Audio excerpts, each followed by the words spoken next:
Okay, the next thing that we covered in our year was CAPM, constant acceleration particle model. So before we go into much depth, I just want to cover velocity and acceleration and their difference. So if I roll this pen, or if it's not going to roll very well, but if I roll this water bottle, right, it might be at constant velocity, and I could say, yes, it has some velocity, but it doesn't have any acceleration if it's keeping it a constant velocity. So velocity is the rate of distance traveled over time, whereas acceleration is a matter of changing speeds. Is the water bottle changing speeds as it goes from one side to another side? So I'm going to put here speeding up or slowing down. It's a measure of how speed is changing. So if I have a car here and it's parked, there's zero velocity and zero acceleration.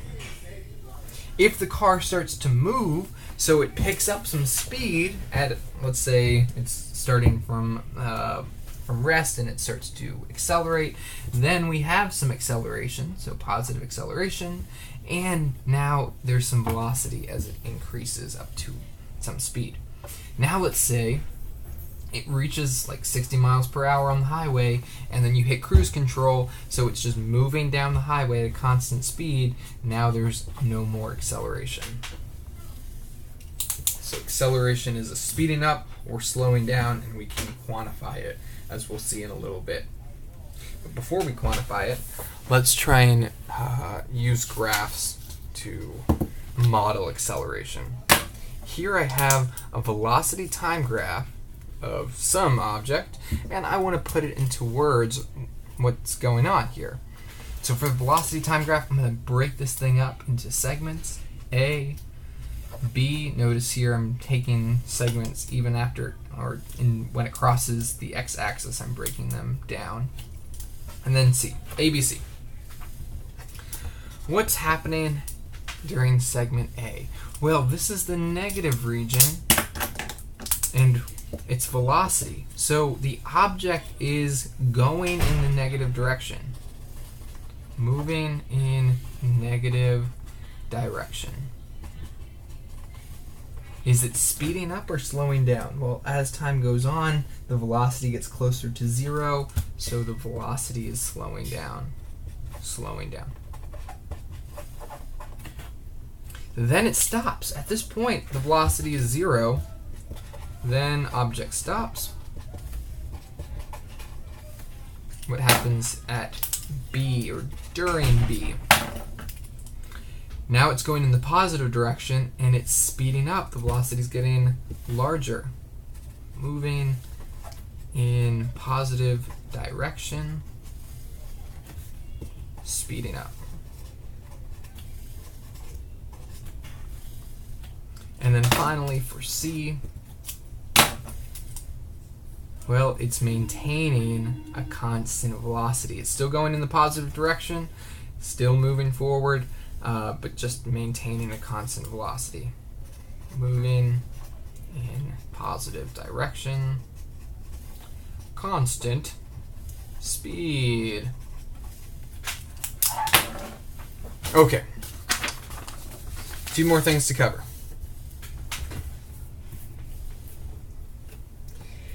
The next skill was to use the kinematic equations to solve for something.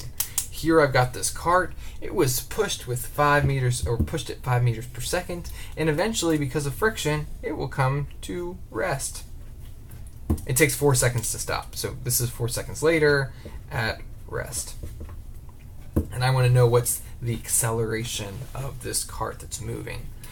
So I have to first label out all of my variables. My initial velocity, 5 meters per second. The time is 4 seconds. The final velocity, it's at rest, so that's 0 meters per second. and I'm looking for the acceleration, so I need an equation with all 4 of these in there. I can't use this one because I don't know distance. I can't use this one because I don't know distance. I could use this last one. So VF is equal to VI plus AT. Now I can just plug stuff in. VF, 0. VI, 5. A, I don't know. I need to keep it in letter form. T is 4. First thing I'm going to do, subtract 5 from both sides. So I get negative 5 is equal to A times 4. Then I'm going to divide by 4.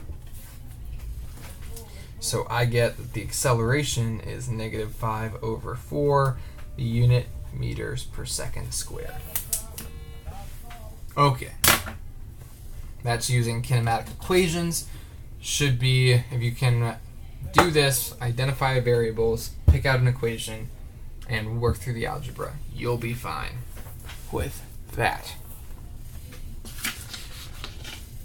Last thing is to read through a word problem and model it with graphs. Take a moment to read through this. Rockets launch from rest.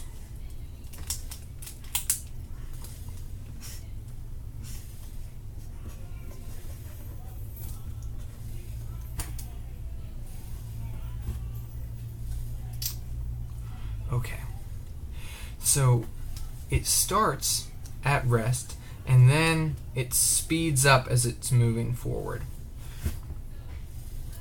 Then it finally reaches, or eventually it reaches, a constant velocity. So let's say it's moving up still, but now this is constant velocity.